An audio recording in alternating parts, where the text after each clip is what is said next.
그리고 이제 의사소통 채널이 부재한 경우에 갈등이 심화될 수가 있죠. 그래서, 일반적으로 이제 갈등 상황에서는 아무리 갈등이 심화된다 하더라도, 의사소통 채널, 마지막 의사소통 채널은 꺼놓으면 안 된다, 이제 이런 말을 하는데, 갈등이 심화되면 상대방에게서 정보를 구하지 않고 같은 구성원들끼리만 떠다니는 소문 등에 의존하는 경향이 생깁니다. 상대로부터 얻은 정보에 대해서 신뢰를 보내지 않고 첩보나 우회적인 방법으로 정보를 수집함으로써 정보의 질과 신뢰성이 떨어지는 문제가 발생할 수 있고요. 당사자 간의 대화는 끊어지고 정확한 정보 소스가 사라진 상태에서 첩보나 우회적인 방법에 의해서 정보를 수집하다 보면 상대가 의도한 것하고는 전혀 다른 문제가 발생할 수 있는데요. 이런 것이 이제 대표적으로 의사소통의 장애라고 볼 수가 있습니다. 이렇게 되면 문제 해결이 점점 어렵게 되겠죠.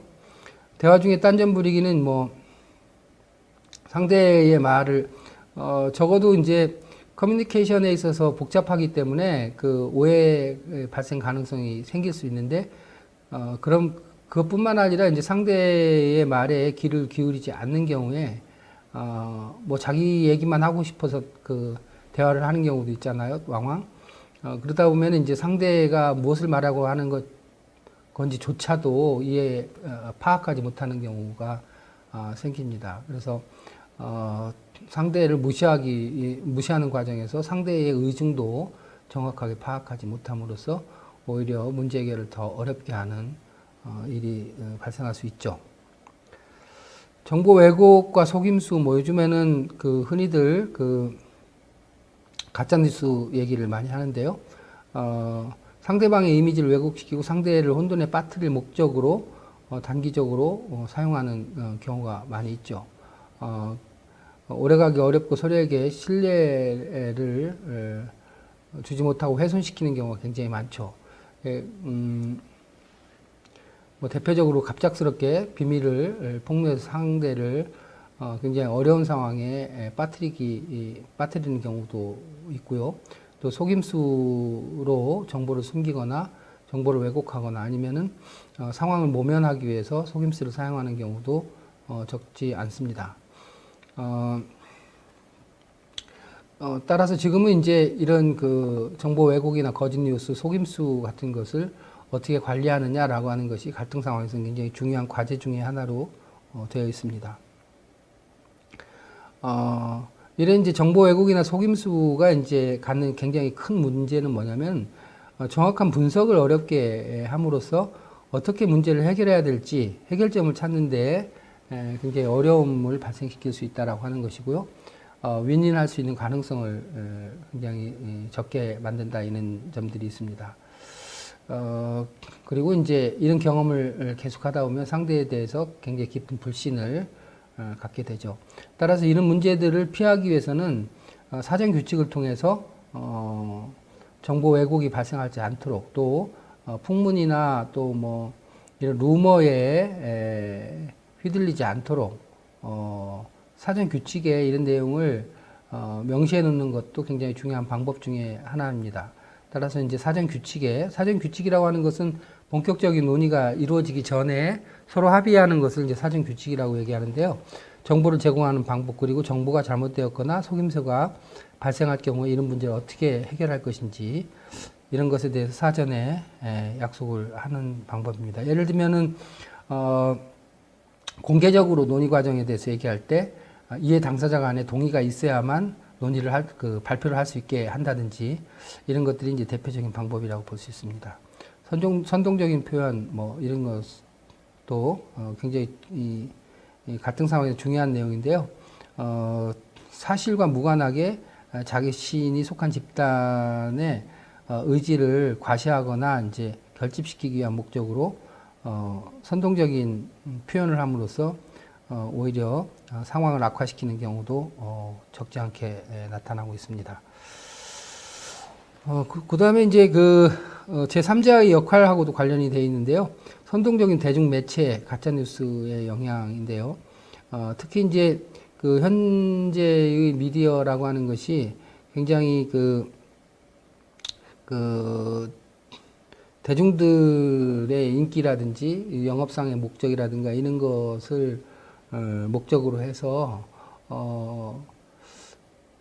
그런 주제를 중심으로 문제 해결 과정이라든가 긍정적인 측면보다는 문제를 부각시키고 오히려 그 갈등 상황, 자극적인 갈등 상황을 중심으로 내용을 보도하는 경우에 오히려 그것이 이제 대중들한테 부정적인 영향을 미치고 갈등 해결을 훨씬 더 어렵게 하는 경우가 있습니다. 그런가 하면 굉장히 그 편협한 정보 수집을 통해서 그것을 그 사실인 것, 전체 사실인 것처럼 보도하는 경우에 오히려 갈등이 심화되는 경우도 충분히 발생할 수 있습니다.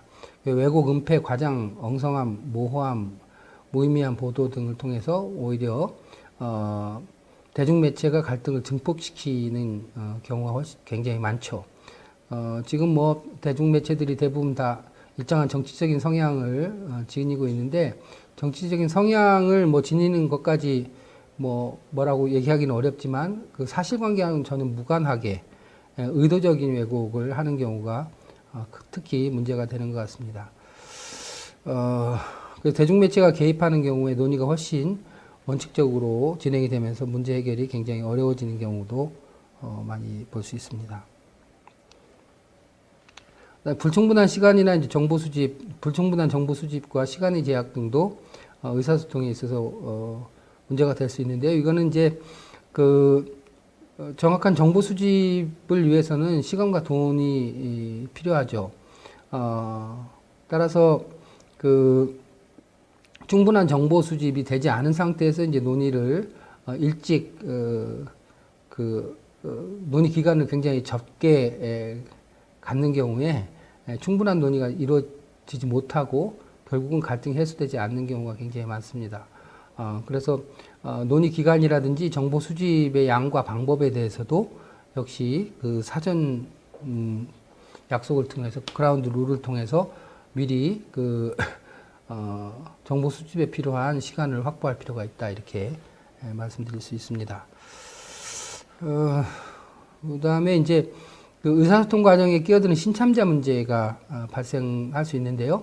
이거는 이제 논의가 실제로 이해관계자들 간에 이제 이루어졌을 경우에 그 참가자 중 일원이 이런저런 그 이유로 해가지고 교체되는 경우를 말합니다. 그런 경우에 이제 그 전혀 상황을 모르는 새로운 신참자가 그 논의 과정에 참여해서 여태까지 논의하고는 전혀 그 관계없는 발언을 한다든지 함으로써 오히려 논의 진행을 어렵게 하는 경우가 많이 발생할 수 있죠. 따라서 이제 이런 신참자가 여태까지 논의를 어떻게 잘 이해하고 논의 흐름에 부합되게끔 하느냐라고 하는 것도 실제로 현실적인 상황에서 늘 발생하는 문제이기도 합니다. 따라서 신참자 문제 해결을 위해서는 그 갈등 상황에 대한 갈등 상황의 전개 과정 또 논의 과정이 어떻게 진행됐는지에 대해서 기록을 잘 하고 그 기록된 내용을 그 신참자가 회의에 참석하기 전에 충분히 알 수 있도록 해야 되고 또 신참자는 그 회의 당일날 정하는 것이 아니라 최소한 그런 논의가 어떻게 진행됐는지에 대해서 나름대로 숙지할 수 있는 시간을 두고 참여할 수 있게끔 그 준비 시간을 갖는 것이 굉장히 중요합니다. 그래서 사전 규칙 등을 통해서 신참자에 대해서는 뭐 예를 들면 보름 이전에 신참자를 결정을 해서 그 신참자에 대해서는 여태까지 논의 과정에 대해서 미리 알 수 있는 기회를 제공한다든지 하는 것을 사전 규칙 등에 담을 필요가 있습니다. 그리고 이제 대표와 이제 지지자들 간의 의견 차이가 적지 않은 문제인데요. 그래서 예를 들면은 그 지자체하고 지역 주민들 간에 굉장히 날카로운 갈등 상황에서 논의를 위해서 이제 테이블이 만들어질 경우에 대표는 그 날카로운 굉장히 갈등이 심화된 상태에서 대표가 선출이 돼서 이제 논의 테이블에 참여하게 되잖아요. 그런데 이 대표하고 지자체 간의 논의가 이제 진행되면서 서로에 대한 이해의 폭도 생기고 상황에 대해서 포괄적으로 이해하게 되면서 이제 그런 굉장히 그 극단적인 입장에서 한 발 물러나서 상호 조절할 수 있는 내용을 찾게 될 수 있는데요. 이렇게 되는 경우에 실제로 지지자들하고 대표 간에는 이제 의견의 차이, 관점의 차이가 생길 수 있죠.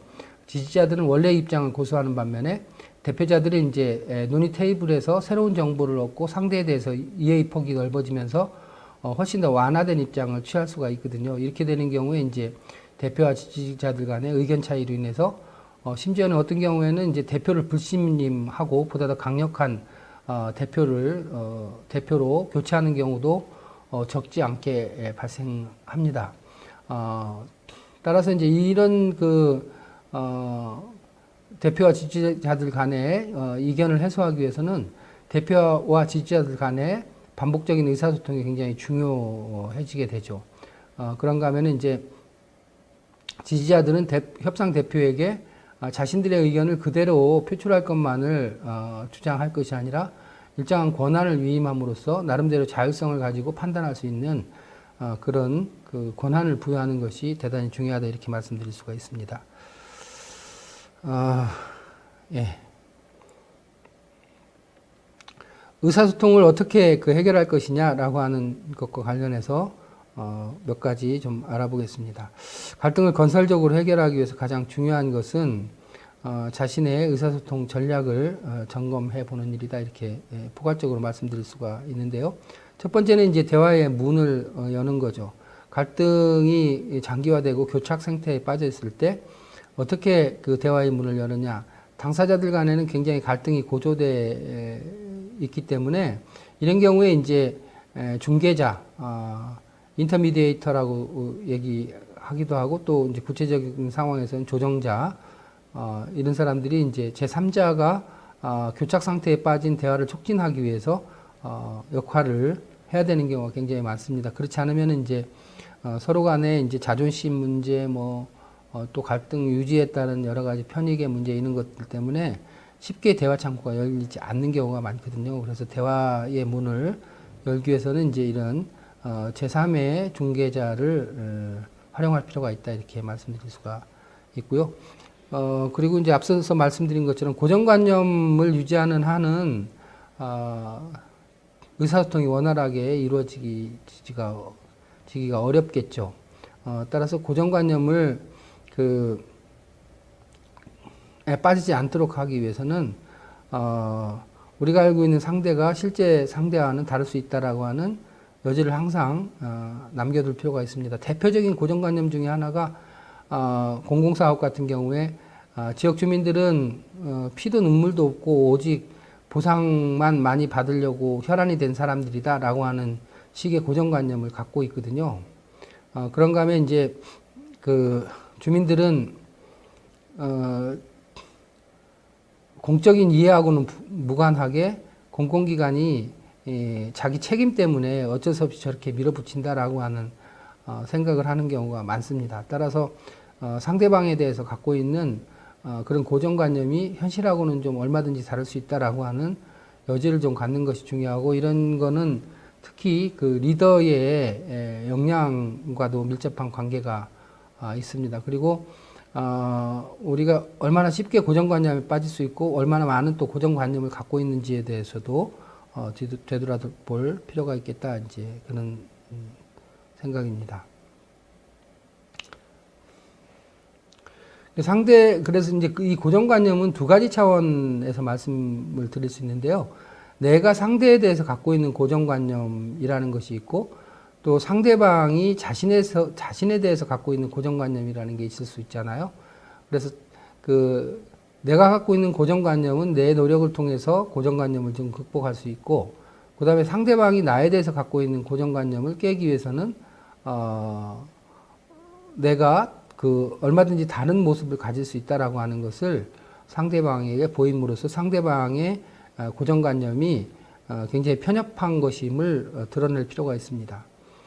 따라서 자신이 상대방이 생각하는 것보다는 훨씬 더 합리적이고 친절하고 원정적이라는 것을 알 수 있도록 노력할 필요가 있습니다.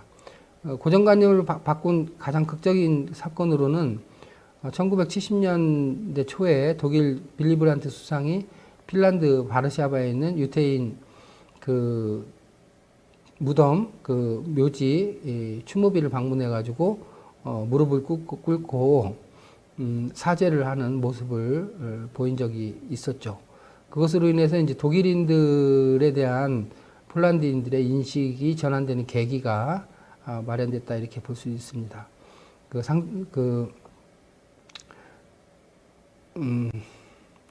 상대방이 자신에 대해서 품고 있는 고정관념을 깨기 위해서 스스로 그런 노력을 기울일 필요가 있다 이렇게 말씀드릴 수가 있고요. 그다음에 이제 대화를 위한 준비도 굉장히 중요합니다.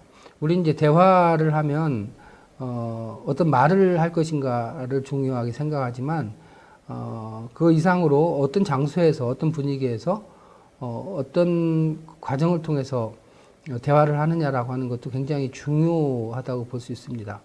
우리가 몇 해 전에 문재인 대통령하고 김정은 위원장 간에 그 판문점 안에서 이렇게 오솔길을 걸으면서 이제 대화를 했던 것을 기억을 하지 않습니까? 이렇게 어떤 장소에서 제3의 장소, 그 공정하고 이런 평화로운 분위기 속에서 대화를 하느냐 그렇지 않느냐라고 하는 것에 따라서 굉장히 대화 분위기는 많이 달라질 수가 있고 그 대화의 효과도 많이 달라질 수가 있는 거죠.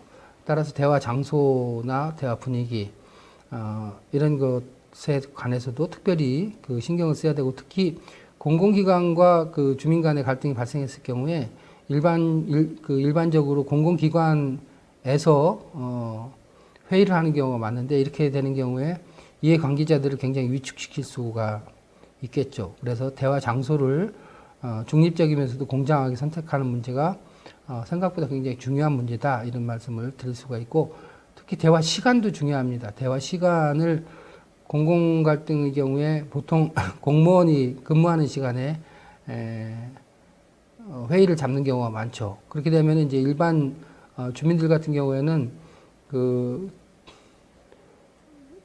생활하는 시간에 그 직장에 있거나 뭐 농사를 짓거나 이렇게 생업에 종사하는 시간에 그 시간을 별도로 빼서 참여를 해야 되는 경우가 많잖아요. 그런가 하면 이제 저녁에 회의를 하는 경우에는 일반인들한테는 유리하지만 공무원들한테는 별도의 시간이 될 수 있잖아요. 이런 경우에 어떤 시간을 선택하느냐라고 하는 것도 굉장히 중요한 문제이고 고민해야 될 상황이라고 말씀드릴 수 있습니다. 이제 대화라고 하는 것은 무엇보다도 이제 어쨌든 말을 통해서 하는 것이 가장 큰 비중인데요. 이 가운데 이제 그 갈등 분야에서는 이제 소위 I 메시지라고 하는 것을 그 오랫동안 개발을 해왔습니다. I 메시지라고 하는 것은 상대에게 감정을 표출하는 것이 아니라 자신의 처지나 감정을 스스로 이렇게 표현해내는 것. 그러니까 상대에 대한 비난이나 상대에 대해서 방어적인 태도 없이 자신의 감정을 솔직하게 표출해내는 것. 자신이 지금 어떤 상태이다 라고 하는 방식이 정보를 제공함과 동시에 상대의 감정을 다치지 않게 하는 굉장히 좋은 방법이다라고 알려져 있습니다. 예를 들면 그 밑에 있는 것처럼 이 메시지에서는 당신이 일을 늦게 처리하는 바람에 일을 망쳤어라고 상대를 향해서 감정을 쏟아내는 발언을 했다면 I 메시지에서는 나는 그 보고서를 받지 못해서 일이 늦어서 당황하고 있다라고 자기 감정을 표현하는 방식으로 의사소통을 하는 것이 올바른 판단을 하는데 굉장히 좋은 방법이다라고 말씀을 드릴 수가 있습니다. 뭐 적극적 듣기, 경청 뭐 이런 거는 이제 여러분들이 많이 들어보셨을 건데요. 그 경청이라고 하는 것이 이제 의미하는 바는 그냥 상대가 무슨 말을 하는지를 그냥 이렇게 집중해서 듣는다라고 하는 의미를 조금 넘어서서 그 상대가 하는 말뿐만 아니라 상대가 그런 말을 하는 배경, 그 다음에 지금 상대가 갖고 있는 감정 상태 이런 것까지를 포괄적으로 파악하기 위해서 노력하는 것을 우리가 경청이라고 얘기할 수 있습니다.